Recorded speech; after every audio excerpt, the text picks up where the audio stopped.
I listen. I can feel it. I experience it. And I breathe it. This is music to me. And who am I? My name is Nina, and I'm a music lover. And I'm about to take you on a journey into one of the craziest industries in the world.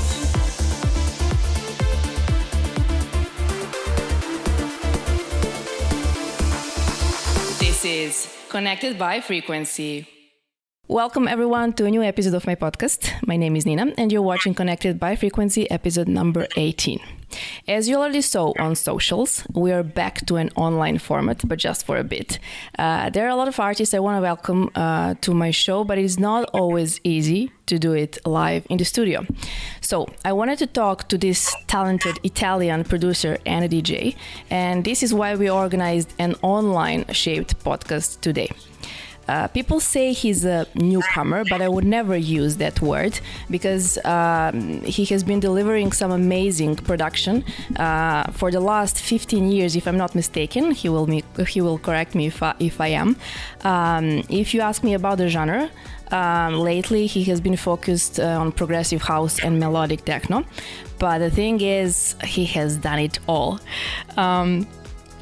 This is why he has huge support from the biggest artists, including Tiesto, Solomun, Sasha, Digweed, Armin van Buuren, Schulz, Above and Beyond, Benassi, Nora and Pure, Roger Sanches, Tong, and of course the greatest radio stations out there, like BBC Radio 1, NRJ France, Kiss FM UK, Sirius FM, and many more.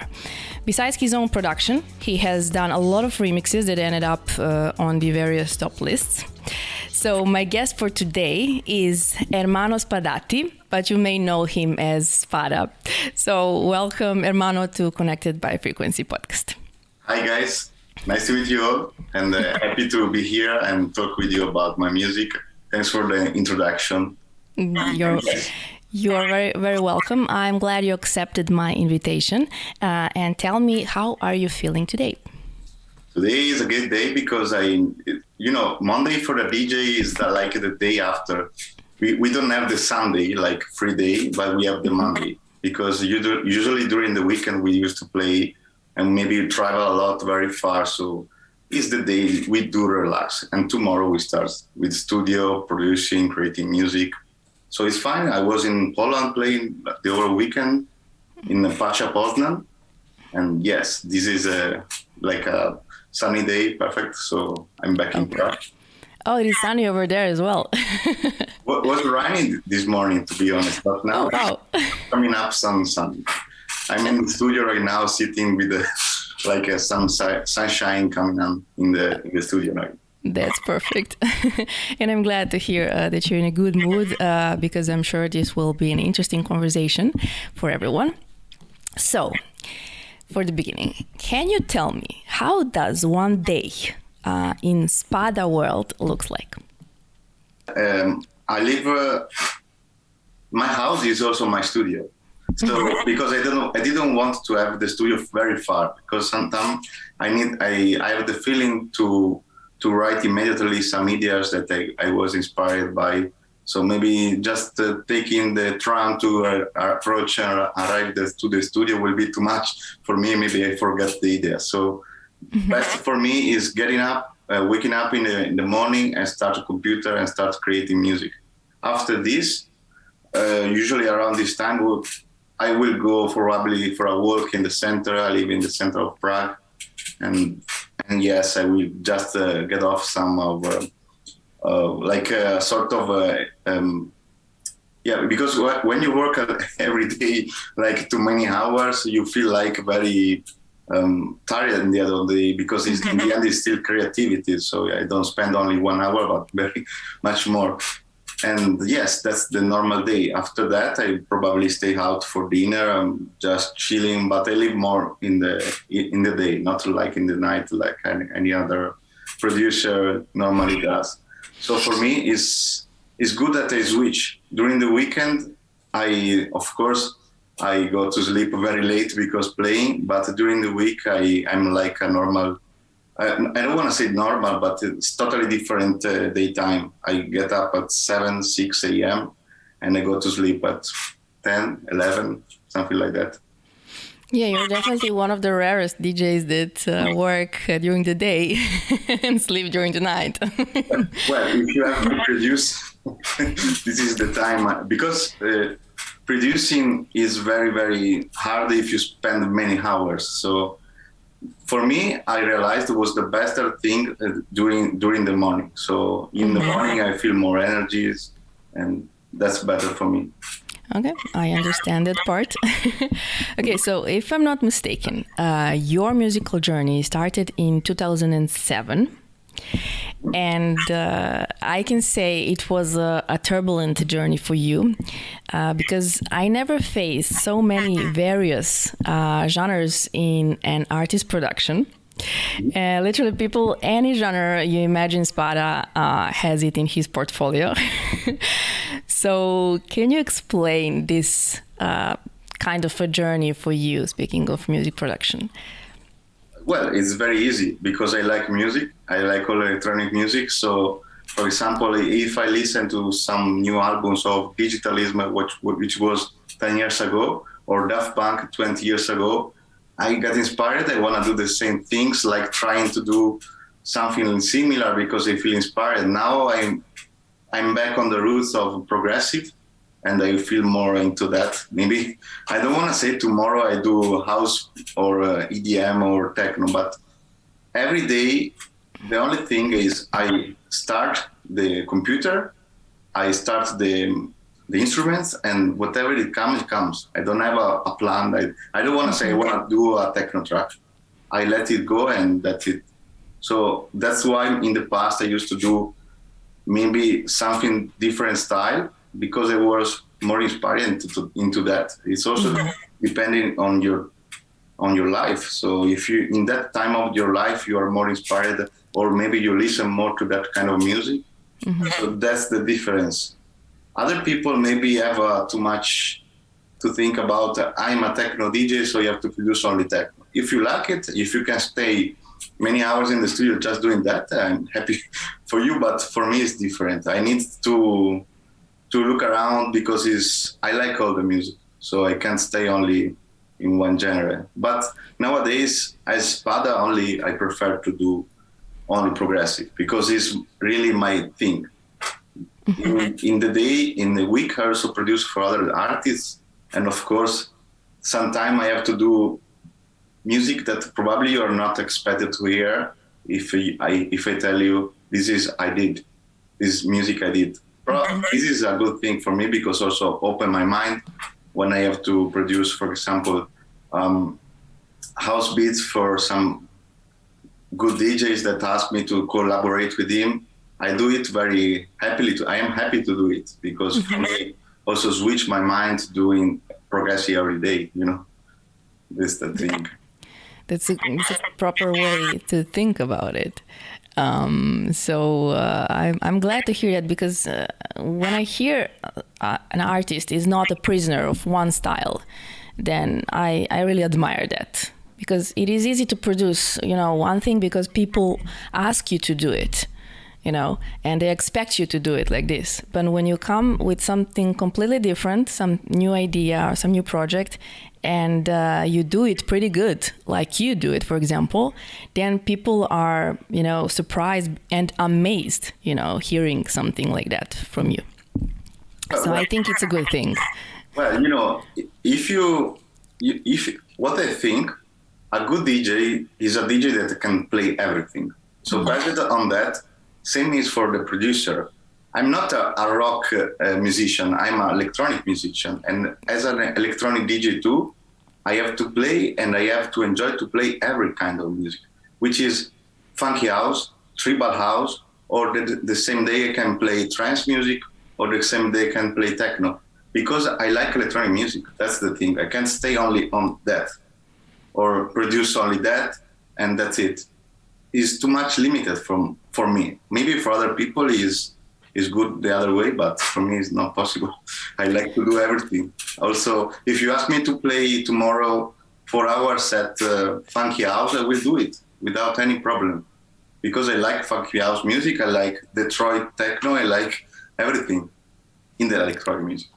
Good point. All right, so definitely you're following your guts, and this is good to hear. But how important actually you think for an artist is to stay updated with the music around you? Okay, I think to stay updated with the music around you, you mean like to have a focus on the production, just to be recognized, something like that? Something like that, yeah, and to just pay attention to what's happening, what is trendy or what people want to hear, Where to look for example, for the next future, what to search. Mm-hmm.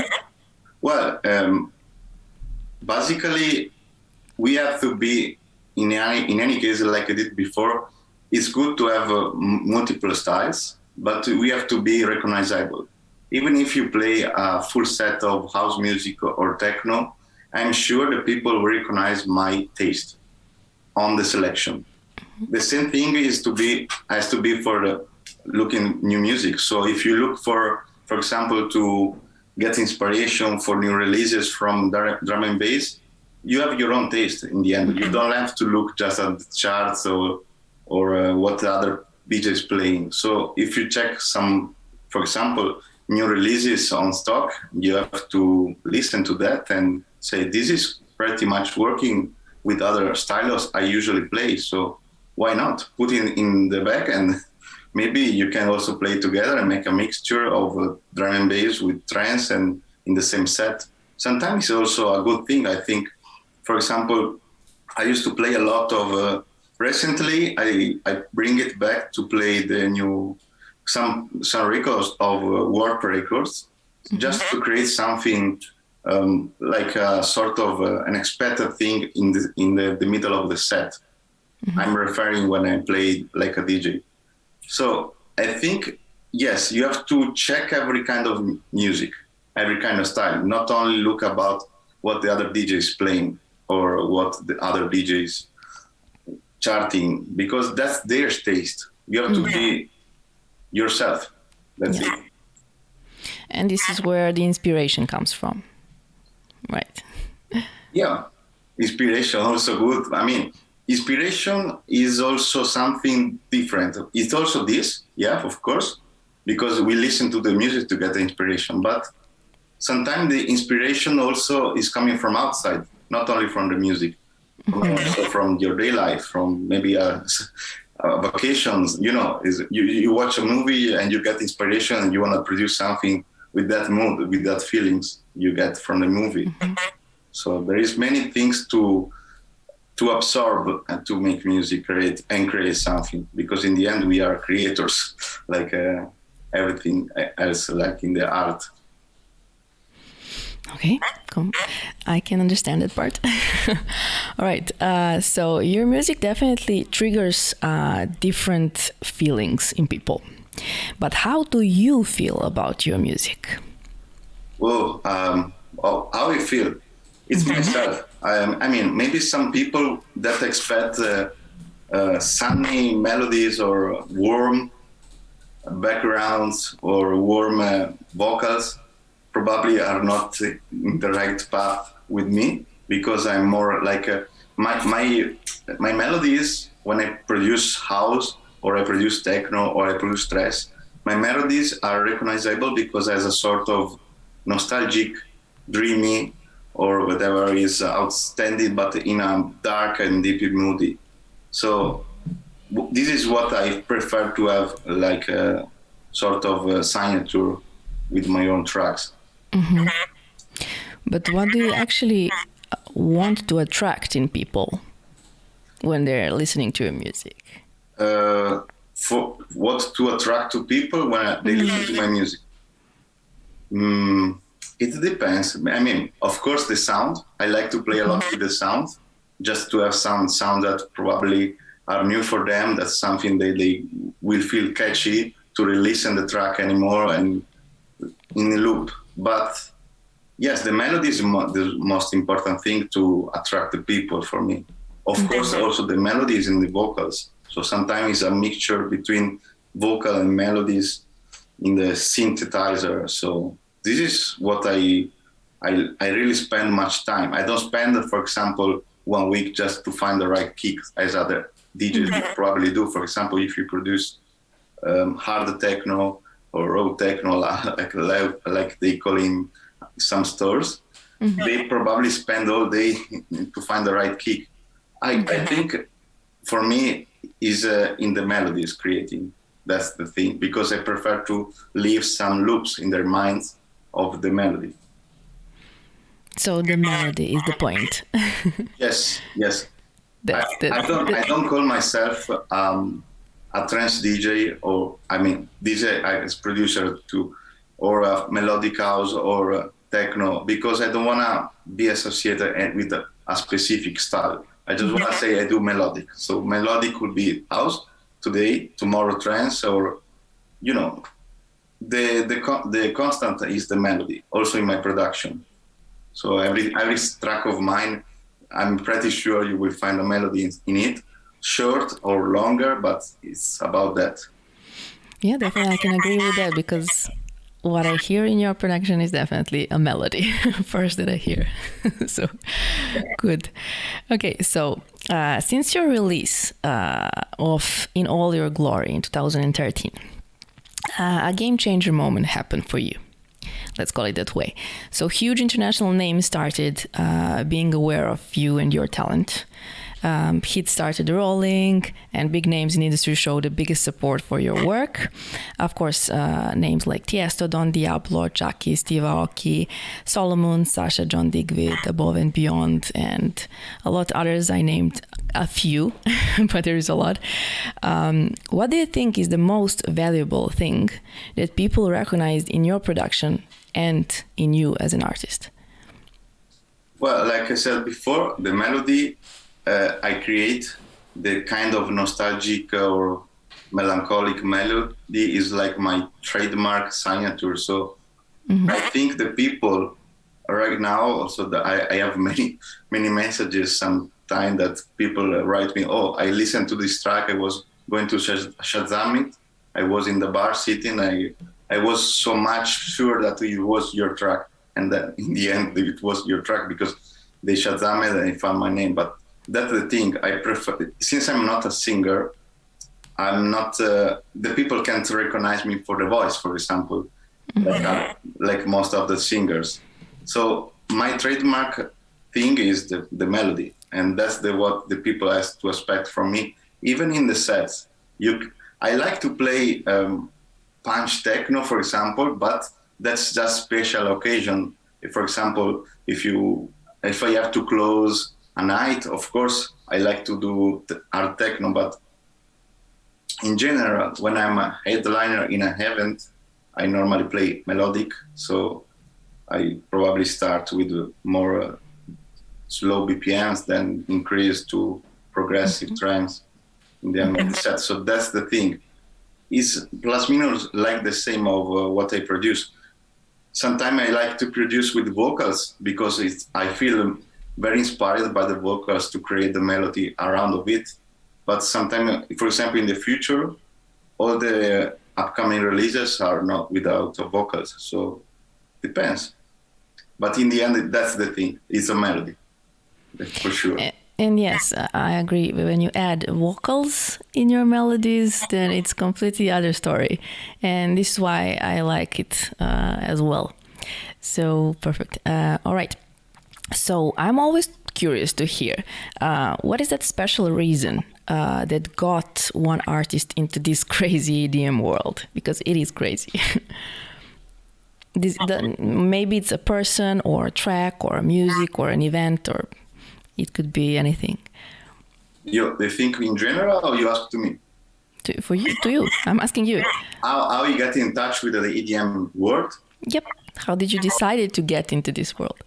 Basically, I was a super fan of Daft Punk. So I started to listen to music because of Daft Punk and those kind of electronic bands. Mm-hmm. But the first approach was because in my hometown, I was like you are 14, no, 16 years old, you try to enter in this kind of room called discotheques, like clubs nowadays, but discotheque was like 20 years ago. And I remember that time there was some proper techno DJs. The first one I heard was Ellen Allen, and then so many other guests like Vitalik, Ben Sims, Ricardo Villalobos.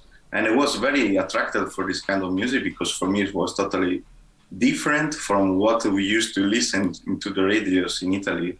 And so I got very interested to this. But in the beginning, I was not thinking to start producing or creating music. I was just doing, I want to go to dance this kind of music every Saturday. And after some years, yes, I realized that probably I need to do something myself for me.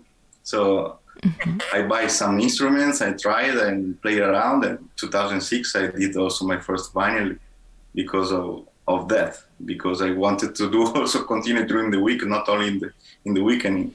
So for me, the week is the creating music and the weekend is going to the clubs. I'm always living with the music. Definitely. Right. But that was actually not your first idea of how your life is going to look like. So you were a student of pharmacy, if I'm not mistaken. I was. So yeah. I just left because music. I was doing university. I did 3-4 years, just 20 exams. No, sorry. I did 80 exams, but in 20 is not enough, to get the graduation. So what happens? In 2006, I did a track that was it was called Arcobaleni. This track was very much played. I was not expected because I just uploaded in MySpace. People ask me, also good DJs, like I remember Boys Noise, I remember DJ Yellow, which is the producer of one of the biggest records of house music in the 2000s. And so what happens? Also labels contact me to release this track, and they signed this track with a label. Mm-hmm. After 1 month or two, it went in stock out. This is the name to specify when you finish the copies of the vinyls. And so many DJs that play in their cities, like in Belgium, Netherlands, after a while come to me to ask me to play in their city, or the promoter as well. So when you are in the university and you go back home to study, of course, and you look at the emails and you see every day requests to play around, what do you do? Okay, this is the time to decide. You want to do the pharmacist or you want to do the music? Of course, my family was not okay for my choice, because pharmacy is more traditional work that probably is more sure for your life. But it was too much hard, too much easy for me, and difficult in the same time, but too much easy to choose, and I chose to continue with the music. So in the beginning, first year was very hard because, of course, if you have no help from outside, nobody will tell you, oh, I want to invest on you because you have a good idea. No, that's not enough. You have to do everything alone on yourself. So first year was very difficult for me. But after a while, I'm happy of what I did. So that's what you should be, definitely. But it was a brave move, definitely. I have to say that. I think my story is very common. Sorry. Can I ask you to lower the volume on your laptop a little bit, because I hear some interruptions while we talk. Let's try. Let's try now. Yeah, I think it's going to be. Okay, good. Okay, perfect. Yeah, in the beginning it was like that. I was a student. Now we ended into this. But I'm happy of my choice, and it's a good thing for me that if I think myself in the back, if I have chosen, if I wanted to do another way, probably was not the right way for me. So you can blame MySpace, I guess. Yeah. It started from MySpace, but I have to say this because it happened like this. I don't want to say something differently. Maybe it's not a really good story, but I believe it's very common for many DJs. It is. The other people maybe has more lucky or more help from outside. In my case, is the only way it works. Also, I don't want to talk about funds or money, but I didn't have the expectation to study because music schools like we have in Italy, I don't want to say the name, is very expensive. And, even if you find a job, I was doing another job, of course, to pay me to live in that time, but that's not enough. So I have to learn everything by myself, just watching tutorials on YouTube. That's not really a good thing to say, but that's the reality. I didn't have the chance to study music other way. But you did it perfectly well. Doing music, like electronic music, is not something that you can do if you are not really focused and convinced to do it. Like this is your day, your life. You can't do it like a hobby, like when you go to play tennis or maybe chilling, hiking in the mountains. This is your life. So you have to decide if you want to do it, but never stop, never quit. Otherwise, it's impossible to reach what you like to do. If I can add, it should be connected to your passion as well when you talk about the music like this. And when you're working in this in the scene like this. Well, of course, if you live for the music, sometimes you have to make some sacrifice. Probably you know that you receive many invites from your friends to go out, to chill, go to bars or whatever, and go to the park, but you can't, because if you spend time outside, is the time you don't spend creating the music. So. Mm-hmm. It's not possible to live like other people. They have their normal life, but I consider myself, and probably all the other producers in electronic music, but also other genres, I think is not something that you can decide to manage and find the real balance of the hours of the day. You have to finish your all energy on the music, and that maybe if you find some hour left for yourself, that's the way. Mm-hmm. So in the end, it's good also to quit, for a weekend or a week. Sometimes I take also 1 week, full week, to go to the mountains just to switch everything. But if you want to do the producer or the DJ, you have to live for that. Mm-hmm. I think. Definitely. Okay, so you live in Prague, right? For how many years? Like 6 for now, right? This scope is Prague 3. I just moved recently. Mm-hmm. But it's just still the same. I mean, it doesn't matter Prague 3 or Prague 6 or Prague 5. No, of course not. Of course by not. work, I go everywhere here. It's not so big city, but it's quite big, yes. It is not, but it is beautiful. I have to say that. But I am curious to hear, how did you decide? What is the reason for moving there from beautiful Italy? Well, beautiful Italy is true. It's a beautiful country, but it's not really good for music, I think. Mm-hmm. Because even if you have the possibility to play in some clubs, in the end, you don't have the possibility to create yourself a stability. I just wanted to move because I see the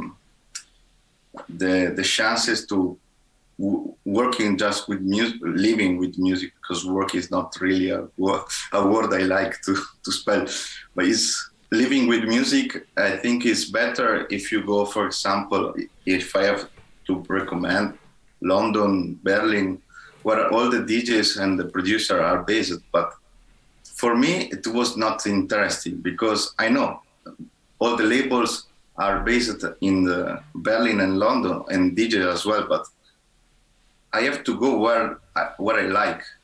And Prague is one of I think is the second best city in the world after Venice.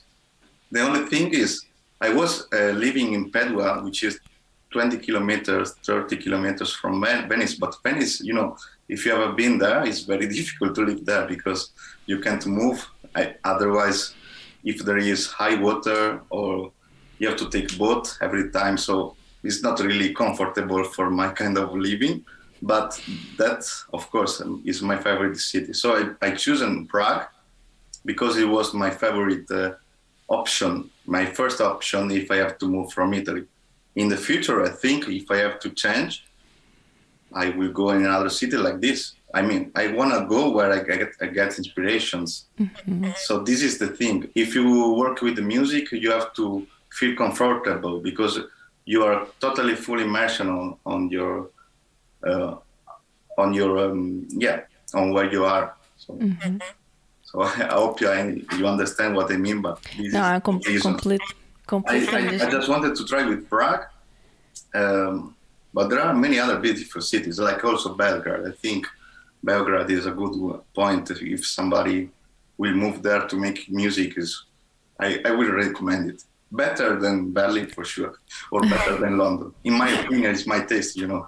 Other people will say Berlin is better. For me, I visited, but I didn't feel the energy I need. Mm-hmm. Maybe it's perfect for clubbing, but you know, I'm a passionate of buildings and characteristic places like Prague is not something you can find everywhere. And more colorful than Berlin for sure. Well, you know, you're always welcome to come over here whenever you want. So I like it. I remember I was there for vacation. Mm-hmm. There is a very good center. The Saba, I remember. Uh-huh. Saba, yes, I remember also Dorkol. We have many paints. I don't remember the graffiti is the name. Mm-hmm. My English sometimes is not the best. You're good. Because I don't speak so many times during the day, you know, I have to create music and that's it. I understand. Don't worry. All right. So what I found extremely interesting is you being an independent artist. So not having agency or a manager behind you is not something you face often, you know, because if you're a talented DJ supported by big names out there, it's not something that you find as normal, let's call it that way, even if it sounds weird. So why did you decide to do everything on your own? Well, in the beginning, you start alone. So you have to make your own experiences or even mistakes because maybe you decide to release a track in a sort of done like that, but nobody suggested you to put, for example, another kick sample or another melody more catchy. So you are alone. In the beginning, you start alone. And when you are doing it for many years, all the experiences also tell you more and more what you have more confidence you're more confidential on the right choices you have to take. So in my case, I got many times that I asked to myself, yes, maybe I need a manager, but for what I need? For finding labels? Right now I don't need it because labels, basically they know me. So if I want to connect with labels, I just send the demos and they will receive it. I don't need a manager that speak for me in that case. Other cases are maybe to schedule your release or give you a program. It's their opinion, it's my music. I have to decide the program. Other possibility that a manager can increase your brand, yes, there are, but on what?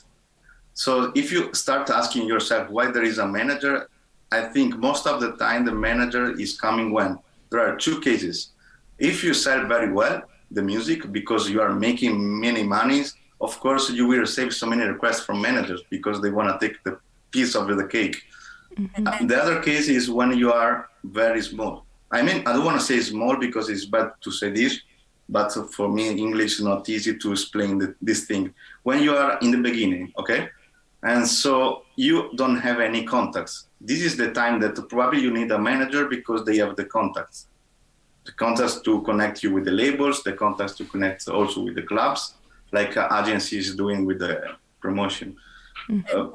But now I don't care about this. I mean, I'm in a position that I just want to do music and release music. I don't want to feel any other suggestions. So because in the past, it was not a good idea. When I talk with some managers, I see many contradictions, and they try to bring me to another places because they just want to care about making music that sell you more, or maybe they care more about another kind of is your music. So if you need a manager because of the contacts that you don't have, is a good thing. I understand. But for scheduling your release or telling you what to do, this is not a good idea in my case. I prefer people understand that they are not alone, because it's good to have many people and a team that works with you and you work with them.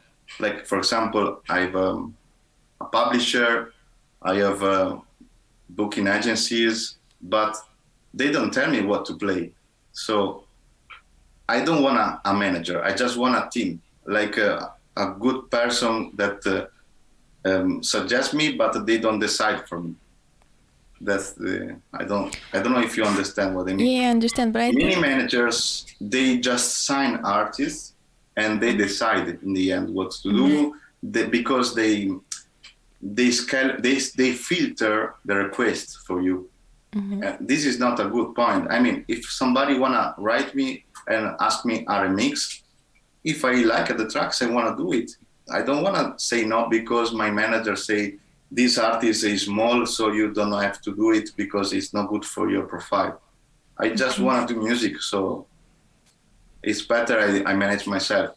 Of course, if in the future is too much difficult because too many requests, I don't know, or something else, maybe yes, but you trust on somebody that is deciding on you, on your music, is not very easy, I think.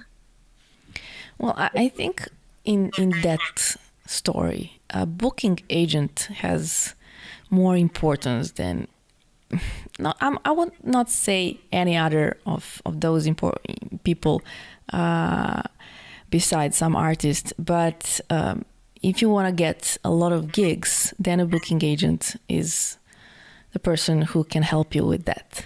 Yeah, booking agents is important, of course, right now, because doing DJ, being a DJ now is something that is very competitive. It's not like 20 years ago that playing with a vinyl was not something that you can't do without exercising, because you have to mix. You know what I mean. You have to catch the tempo on the mixer, and that's not something that you learn in 1 minute. Nowadays, with the new technologies, for example, I have a console here in front of me that has some functions like the sync button that helps you. I don't use it because, of course, I'm able to play. But if I want to show you how to start to play with this console, I'm pretty sure that you just touch this button and you are able to play after 5 minutes that I show you do some things about this console, some tips. So nowadays, what I want to say is everybody can do a DJ, can do the DJ in 5 minutes, but be a DJ is different. So with this kind of competition of many people that want to, I don't want to say pretend, but want to do this job, agency also has more difficulties to find you the gigs. But since you are not able to sell yourself because you are an artist, it's not good that you sell your brand, your profile to promoters, to clubs. I think the only way to do it in this case is with an agency. Also, because of course they can try to sell you. I don't want to say sell you because it's bad to talk about this, but to promote you in that country because they have contacts that you for sure don't have. But promoters of this country probably already know you.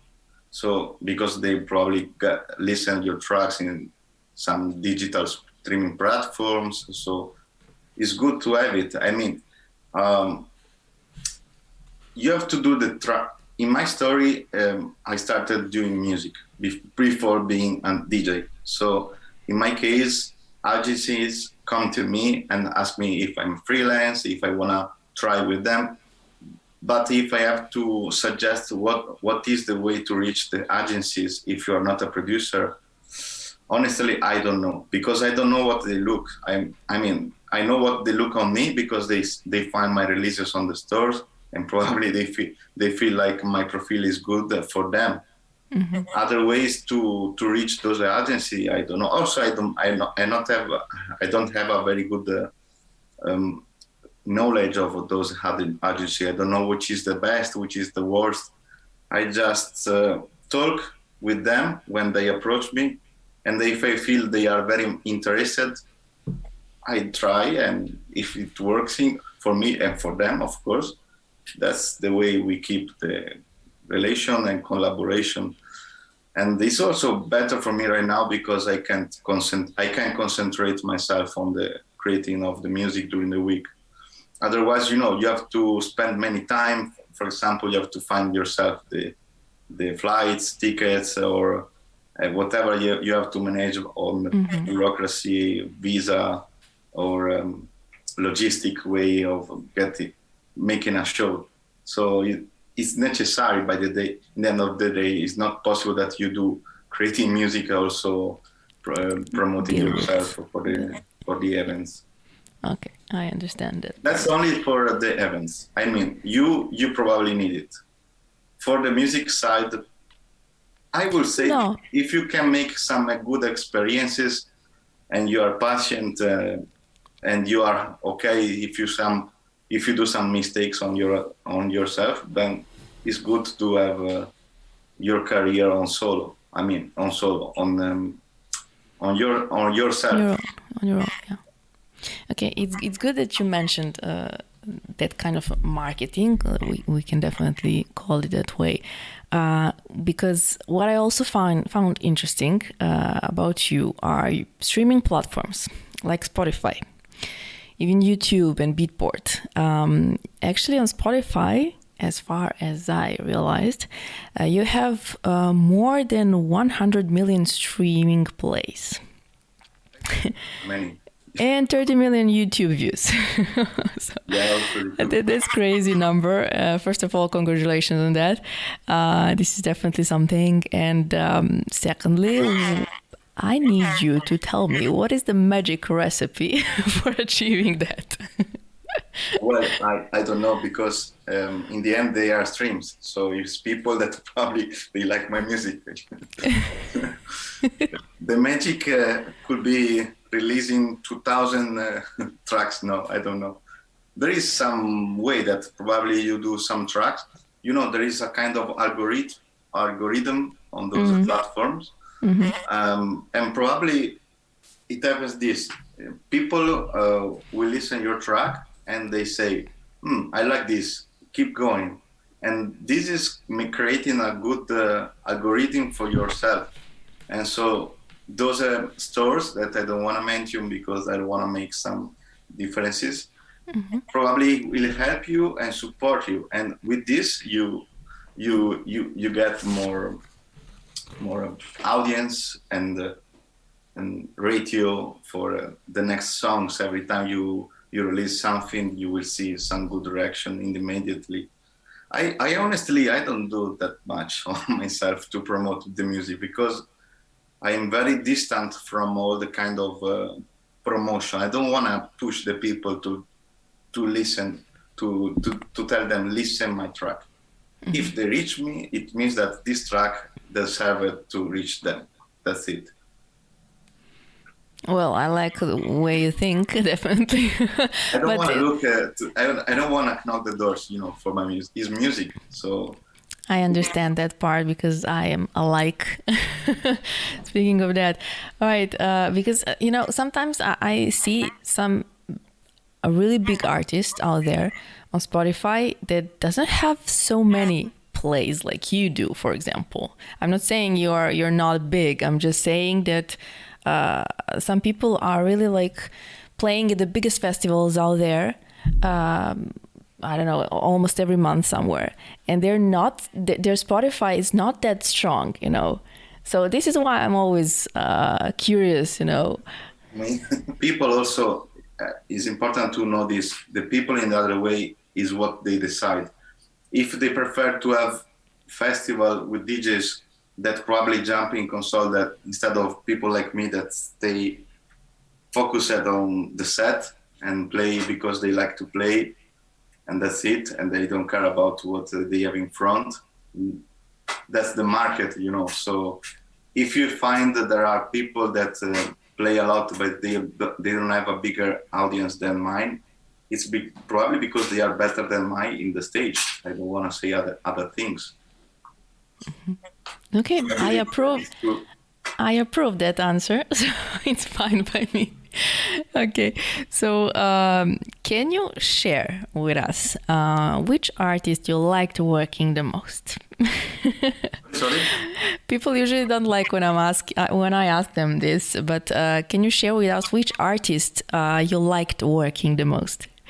Oh, many artists. I mean, depends on the era and the age. I mean, not the age, the period. For example, if it's 10 years ago, if it's nowadays, or you mean like all time artists? Generally. First name I come in my head right now is Craig, I will say. First name. But maybe if you ask me 10 minutes, in the next 10 minutes, some other. You will change your mind. Now I think about Craig because today was listening to his music. I was surprised that every time I listen to his music is so much inspiring for me. Also, could be, vediamo, let's see. James Holden, of course, is my favorite DJ all time. We have Richie Otin. Yeah, those are my experience. Richie Otin, Carl Craig, James Holden, Vitalik as well, even if it's a bit different because it's more lives, electronic live band. That's it, I think, yes. Nowadays, I don't have really someone that I would like to ask and say, I want to produce with this new producer, because I like the vintage stuff more. To get inspiration. I don't listen to new tracks to get inspirations. But there are very, very good talent. Every year I discover, for example, my favorite of the moment is, I would say, Inelea or even Colin. Many producer from Afterlife Records is the best. I think worldwide is the best music right now for me. I mean, it's my taste. Other people will say other. In my case, it's this. But if you ask me to collaborate, I will say definitely Carl Craig, Richie Otin, James Holden. Perfect. I got the idea. If they will never accept, because they maybe I don't want to collaborate with me. You never know. Why that thinking? They don't know me for sure. But they can meet you. We'll see. Yeah, but you also worked with Corolla, right? Yes, I did one track with her. We did last summer, but there was some delay because some scheduling plan in conflict. Because I got my own releases, she got her, so we have to postpone a little bit. Yes, we did this track around August, I think. We finalized it in Ukraine last October when I went down to play also. I went to play in Lviv and in Kiev with her. And there we finished the track. It was very good. It's doing very well, I have to be honest. I like to see people still enjoying this kind of melancholic vocals and very moody tracks, because it's not really something that I don't want to say they don't work for the dance floor, but it's very underground feelings, not for prime time radio schedule, for example, or something that you will hear in the television every day, for example, like maybe other tracks I did in the past. So it was a good thing for me to see good reactions. Also from, of course, the digital streaming platforms is doing very well. And yes, I enjoyed this. Now I also probably will work with in the future, but this is just a first collaboration. And I was surprised that she was very also. I mean, she's very similar to me as taste. We play every time I go to her live streams. I say, oh my God, she plays all the tracks I also play. So we have the same taste basically, and that's a good thing when you start to collaborate with an artist. I think it's better if you find someone that already has your same kind of feelings, and that's yes. What was surprising to me was the connection with her, starting to also talk about music. Yeah, completely right. I think you're completely right regarding that. I mean, you're an artist, and if you're collaborating with someone, you need to feel alike, Yeah. If you want to do something together and make it a blast. Yeah, you make it very fast. If you put me something, for example, if you put me a country folk band in front of me, maybe it will take longer to finish a song together with them, because it's difficult to connect. Exactly. Exactly. Okay. So speaking of that, you also have several remixes made. You did it with Zoo, track Faded, Robin Schulz, Show Me Love, Roger Sanches, Rhodes, Above and Beyond, Fritz Kalkbrenner, and so on and so on. Do you think this is also a good way to get noticed, remixing popular tracks? Yes, for sure. But I got many other, I don't want to say I got many requests because I'm the best, but it happens many times that I receive remixes proposal from such huge artists like them. And honestly, it's not recent frequent that I accept to remix. I just wanted to remix those artists because I really like the songs. I told you, I like all the electronic music. I also like dance, indie dance, whatever is in the radio. For example, yesterday I was listening to TCTS featuring Nono, and I was thinking, this is my favorite pop dance singer of the moment. So for me, it was an inspirational thing to remix those kind of masterpiece like Robin Schulz, Show Me Love. And yes, of course, if they invite you to do remixes, probably you get a good audience. Yes, of course, because they are hit makers. So you will do it some better ways if you put your name on those tracks as well. Okay, fine. I just needed approval for that. Yeah, but it's normal, you know, because sometimes the dance tracks are good, but in the dance floors, I don't want to say they are not really good working. Depends on the crowd, depends on the situation on the dance floor itself. In my kind of sets, maybe it's difficult that you will find that I play tracks from Roger Sanches, because despite Another Chance, which is my favorite all-time track of house music, the other tracks is not my style. So I had to do this remix just to have the version that I like to play in my sets. I don't want to say I don't like the original, but I like in that form, but it's not in my world. So I have to bring it to my world and make it working for my sets. So it's perfectly said. Perfectly said and perfectly done. So congrats on that. Okay, so what track that you made is the closest to your heart? It's going to be hard to pick one, I guess. Oh my God. Closest to my heart would be... And why? I think the first one. The first one. Yeah, because it was like the time you say, this is my track. I did this. It's you can't believe before doing it, because I never studied music. So when you realize you did something that is working and you are listening to that, you say, oh my God, I did something. That's it. So other ways I won't say, because I did so many tracks. So every tracks I did was the best track I did in that moment.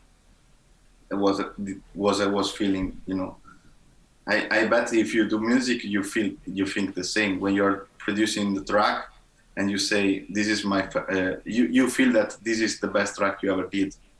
Mm-hmm. But that's the time you are doing it. It's happening like this for every kind of musicians, producer, I think, or composers. But for me, for sure, the first track is the one that changed me. So I discovered that I want to do this every day. Well, I'm not an artist, but I can understand that part for sure. Yeah. All right. So we're gonna play a little game right now. Are you ready? It's called simply The Truth. So I have 7 pieces of paper over here, and every piece has a number on it. And I will need you to say 1 number, actually, sorry, 3 numbers out of 7. And I'm going to reveal the question behind those pieces. And I will need you to answer those questions. It's nothing personal, don't worry. Okay, so it's like okay. It's not truth and dare. People usually think about that. We're not playing dare. Over here, we're playing only truth. So yeah, just to choose the number and you ask me a question. It's very easy. It's very easy. Yep. So which one is the first one? So we have 7 numbers. 7 numbers. The 7. 7. Let me find it. Where's the 7? Oh, sorry. 7 says, did you ever experience a burnout moment, and when was it? Yeah, this part is difficult for my understanding in English. Burnout moment? What burnout, how to explain this? When you're super stressed and you don't know what to do.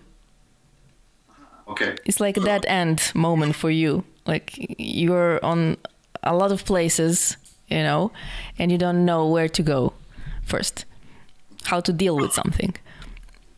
Referring to music in my life? Yeah. Uh-huh. Okay, there are many moments like this in the musician day life and life, because creating music every day is not something that can be so systematic, like when you go, for example, in the beginning to pay me the equipment, I used to go to do like a workman when you drag the stuff, in the fabrics by night, and mm-hmm. That was very systematic. So you don't have to spend too much energy on your mind for that. You don't need to have a creativity or think about it. You can also think about other things outside of your work. In the music, it's not like that. You have to be super ready and full to create. So there are many moments that you lost it, because of course you are not a machine. You are not a computer. So you can understand that this moment arrive maybe, I don't want to say every week, but can be. And when it happens, you have to feel comfortable and say, this is the moment. Okay, let's shut down, go outside, work, maybe take also 3 days, full days. And I usually go to the mountains in the Dolomites, and I stay there alone, completely in the woods, thinking about music for example, I never listen to the music in the car. I just want to hear the sound of my car. Because you need to switch many times during the day. Even if you are living for the music, it's important that you switch.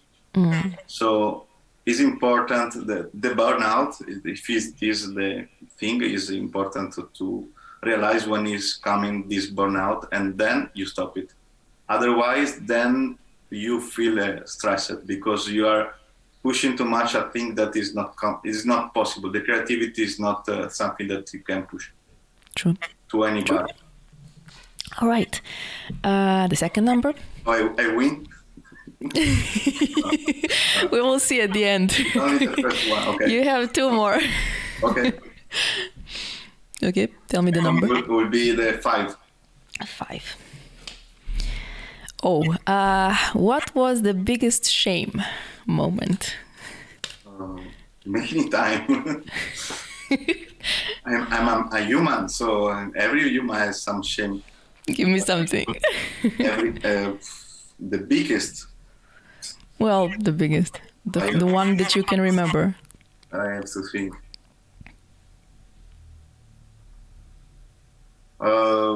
When I sing and I hear my voice after I recorded, I say, this is not a good singer. I feel shame of this, but this is the first thing I think about because I was recording vocals before. Oh, seriously? Yeah, so I was thinking, okay, this is not really a good singer. But did you send it to someone or? Yeah, but you know what? I did a track like in November. Music is the Way, the one released on Solomun labels Diynamic. Mm-hmm. And that one is my voice. But since I'm not a singer, I use the vocoder. So now it's possible to hear it without saying, okay, this is not a good singer. Because my God, modulate a lot of your voice. Many shames I can do every time when, for example, I don't know, when, for example, you go to outside and you try to talk in Czech. I'm living in Prague and 6 years here. I never understand nothing of Czech, but I try to speak. And the people, when they recognize this is not a very well Czech speaker, after 2 words, they stop me and they say, let's talk in English. So many times happens also this to me, but I try to speak in Czech because at the end of the day is where I live, but it's difficult. It's difficult language, right? Learning a language is easy if you practice it. Yeah. So if you don't work with people, then it's difficult. The only thing I do with people here is joining the restaurants, cinema, bars, and going to market. And yes, you understand. And shops, and if you have to buy a new pair of shoes, probably that's something that you need to use to know. But for the rest, I have everything in English, even if I don't speak very well, but my account is in English. My doctor also speaks Italian, so we have everything. It's a big town, but it's a shame for me because, yes, people, they quit me very fast. Like, okay, stop it. We know you're not very well speaking Czech. Okay, I get the struggle. All right, and the third one? Okay, and we have a third one. I suppose it was 2, but it's okay.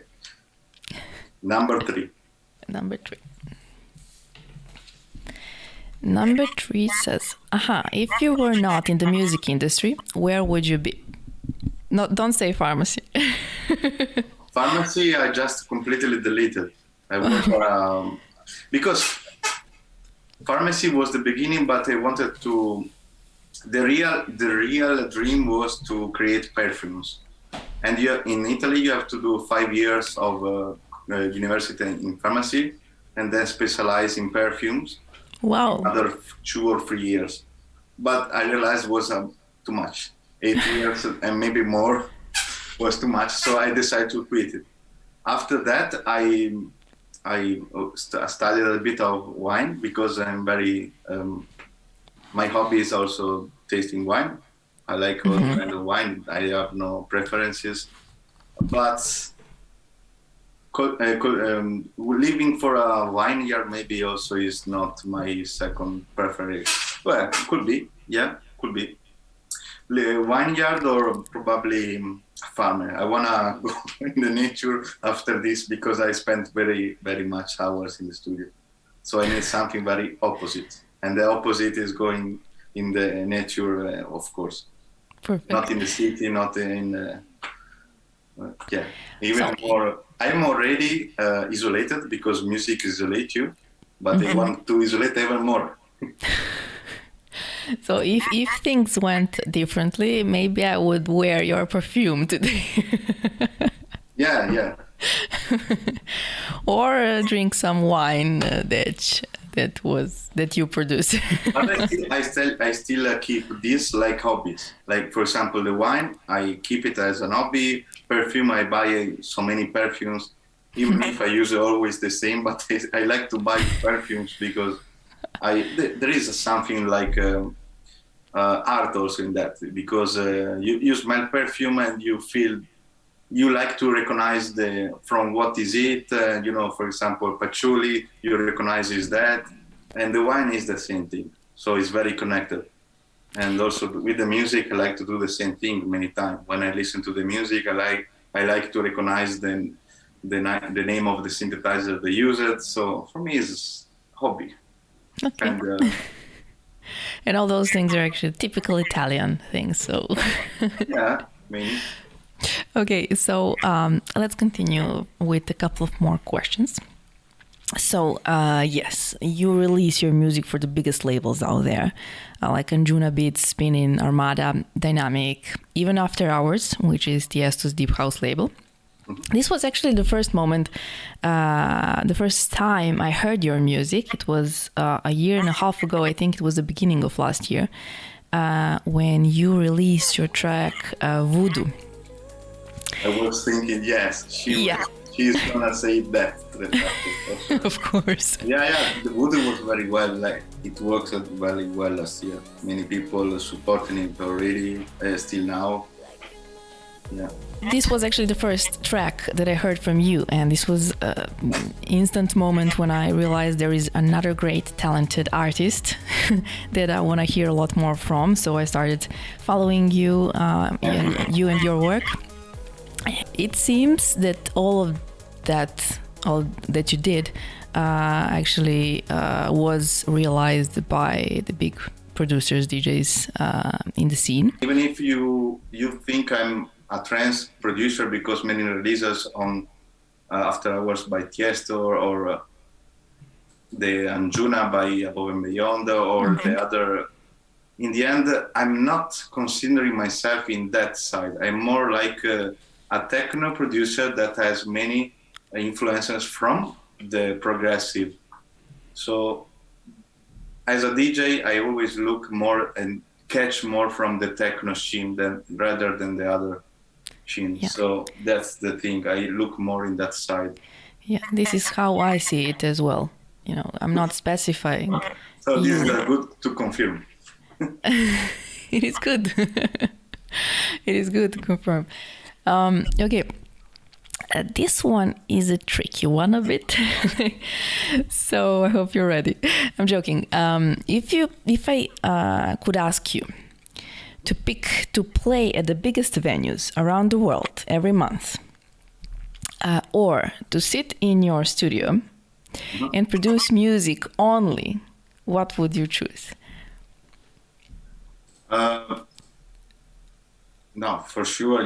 I have to be honest. Other people will say playing, but for me, music is something that very, very isolates me from the other side of the world. So it's like sometimes it's like you feel you are in Mars or in the moon. So it's totally outstanding. But of course, when you produce this kind of music, which is dance floor music, the best thing you do is when you create. And the other thing, the second best thing you do in this world is when you see the reactions. Otherwise, you are the only one enjoying it. And so seeing the reaction of your own tracks being played in a festival or in a club, I don't care about how many people or less people they are. Just seeing and feeling the reaction is also something that you will never like to don't see anytime. I mean, like to in English, be without. Understand? Understand the point? Okay. Okay, because now I'm feeling some words are missing from my vocabulary. But that's the thing. I think it's necessary to have both of the things if you do this kind of music. Mm-hmm. For example, another reason why I live in Prague is because there are many, many clubs. Every time I go to outside from chilling with some friends, I like to enter in the club also on Tuesday or Wednesday, because I am also a clubber. And as a clubber, I like to see how a specific track react on me when I listen it in the dance floor, which is different when I listen to it in the studio. So it's not possible to have it separately for me. The two things is going together, but of course in separated time. For me, the best is by week producing and weekend playing. Yes. Yeah, I definitely think the same. If you say just choose one, I say of course producing is until I have heirs. I want to do it until the last day of my life. It's going to be fine. Don't worry about it. But yeah, definitely, I understand that and agree that both is important. So yeah. It is a tough question, and I didn't expect actually from you to answer that question, but I'm glad you did. But yeah, one thing cannot happen without the other one. So yeah, this is my opinion as well. Because also when you listen the tracks, most of the time it's very different feeling when you listen to it inside of a dance floor together with other people. Every track has a new dress or a new kind of feeling when you are in different situations. So it's important for me to have it also I have the possibility to play in front of people, not only for myself. Mm-hmm. Also because for me, I never listen my music. I mean, I create the music, but I don't listen to it myself. I don't like to listen to me.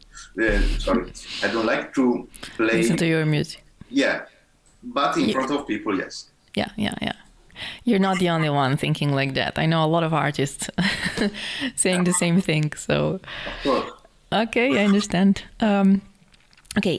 You are long in this industry. Of course, you faced so many challenges out there and disappointments as well. Mm-hmm. Can you reveal some of those? I mean, we all know that this industry can be rough and harsh sometimes, but what were those moments that were a little bit hard for you? Let's call it that way. Well, there are many moments that I faced because basically, for example, the relation with the labels is a problem that anybody will face, and sometimes this is the reason why there is a manager, because a label will never say fuck you to an artist, but they would like to tell you, and probably if you have a manager behind, like a bridge, it's better to keep down and calm. Because what I want to say is this: when you create the song, as I said before, you want to sign it with the right people that really care of it. And when you see something like an unexpected deal they offered back to you, like trying to bind you because they signed this record, but they also want your next life in exclusivity or something like that, and you say, why? There you will face people, the reality of this kind of people. I don't want to name labels, but there are many labels like this that I didn't like it. They didn't with me, and I cut it because if you want to ask me the exclusivity, it's like asking me to a wedding. So a wedding is between two persons and is all ut des in Latin. And so you have to also give me something back to me, not only because you are so much cool for the people, you have this big logo, the people wear your t-shirts and you are so proud of yourself. that's not enough for me because I'm giving you my track. So this moment that probably I don't want to say will change because I'm very happy with what I did, and this is probably the reason why I'm still doing music. Other people that only try to, in Italy we say leccare il culo, which is not a very well word, but it's like when you I don't want to say you are the slave of them, but you do whatever they ask you. There are many people in this business, in this world, that until they sign with this kind of label, they will do everything. And this also what ruins the art, because then these kind of people will accept anything. And probably they don't like the track they sent and they ask the changes, but then you lose the art because it's your art, it's your track. So you have to send the track as you wanted to do it. And with those kind of labels, sometimes it's difficult to explain this, and they want to do the same additional things on the label, on the track, and try to change it. But it's okay. Other things I also, basically the only things you will face in the music is like this. I don't want to say labels or agency are the enemy, but you have to make experiences, understand this point. Otherwise, you will never see good results, I think, because when they know that you really care about you do really care about the song you are giving to them, probably they also spend more time on you.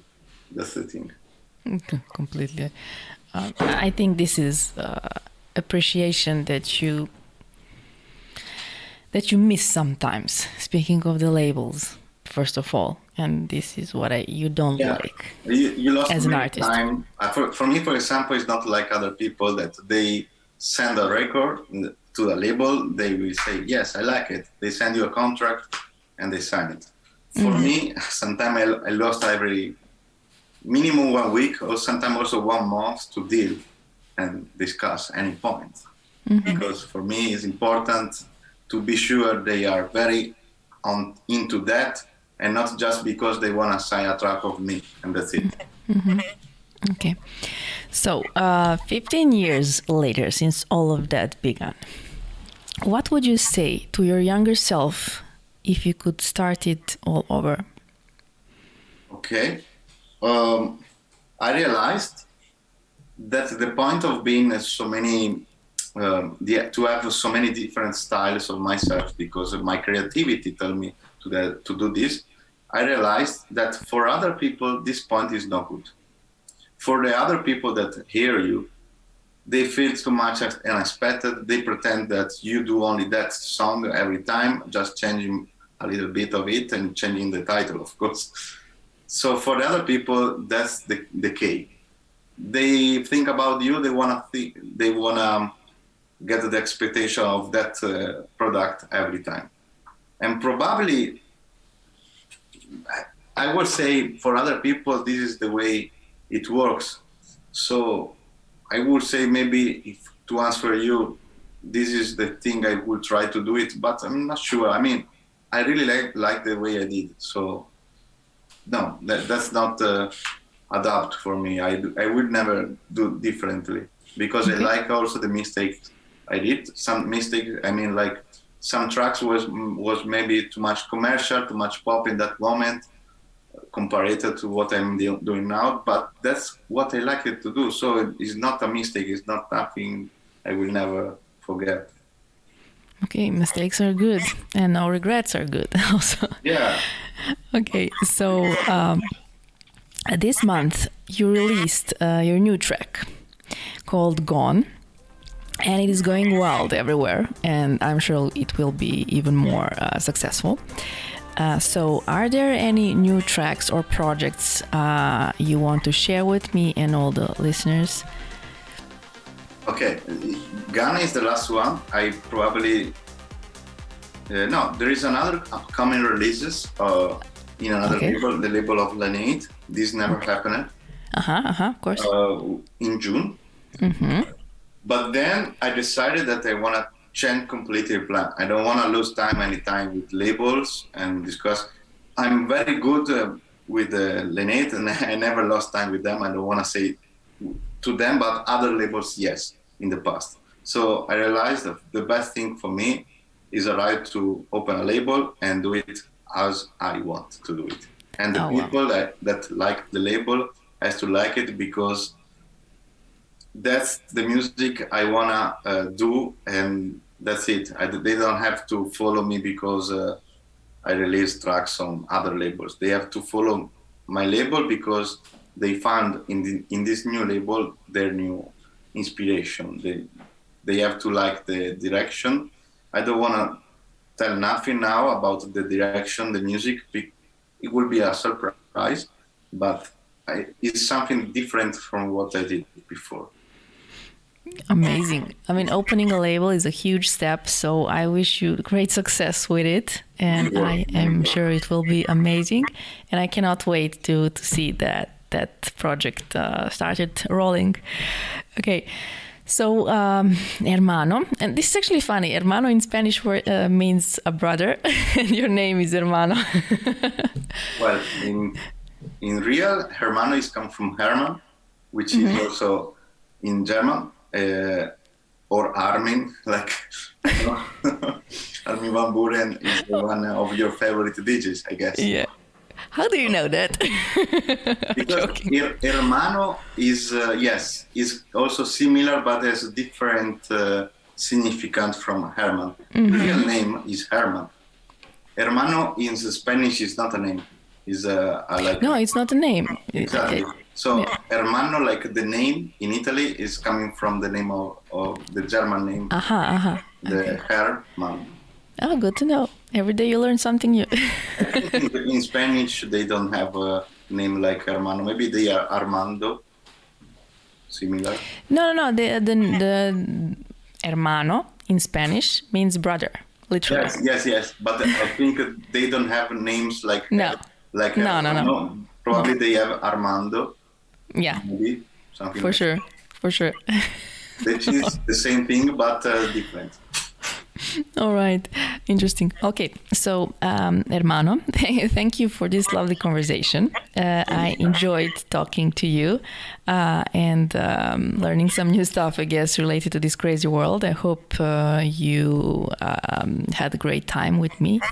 Yeah, very good question. I mean, sometimes very difficult to reply because all the questions you did was, of course, legit, but talking about me is not easy. I mean, I prefer the people. I know it's difficult that the people only listen to my music. They also are curious and they want to discover different things about me. But I consider myself like an album. I don't want the people get too much into the person because the person is hermano. Spada is the music. So I like to answer, but normally, yes, I prefer to separate the two things.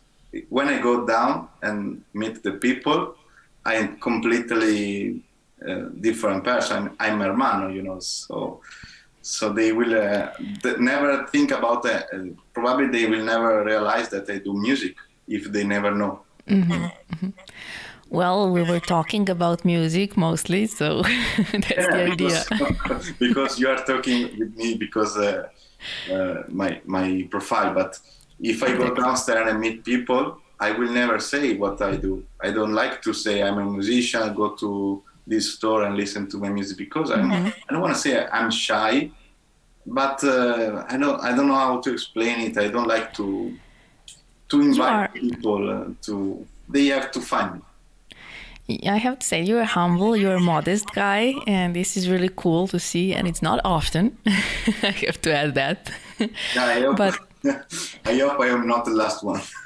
No, definitely you're not. There is a lot of similar people in this industry, but it's not often to meet. I know, unfortunately. No, that's not bad. Luckily, I want to say. Luckily, that's better. All right, I am glad that you enjoyed. this interview, and thank you again for making this episode interesting and for sharing your story with everyone watching and listening. Of course, I wish you all the best with your music, with production, and future gigs and the plans that you have. I will for sure keep supporting you and following you and your work, and I hope to see you soon somewhere around the world at some big festival. Or maybe you could play here in Belgrade. Why not? That is an option as well. Small clubs is also always fine for me. I don't have so many expectations. I mean, this summer I play also in festivals, in big festivals. But for me, when, for example, they invite me to play also in small events, mm-hmm. It's the same feeling. If they told me tomorrow you play in that big festival, it's the same. I like to play, so it doesn't matter if there are 10 people or 100 people. Exactly. Or 1,000 or 10,000 or 50,000. It's the same. So if I have to play in Belgrade, I'm happy to do it, and I hope the people will come. This is how artists should sound like. So thank you for being like that. Thank you. Okay, so thanks to everyone who stayed tuned and watched this episode. Let me know if you enjoyed it. You know the drill. Click on the like button below this video on YouTube and leave a comment if you have anything nice or bad to say. Of course, feel free to do that. If you haven't subscribed to Connected by Frequency YouTube channel, please do it, and do it now. And of course, keep in your mind that we are all connected by frequency. Until next time, stay safe and have fun. Bye-bye.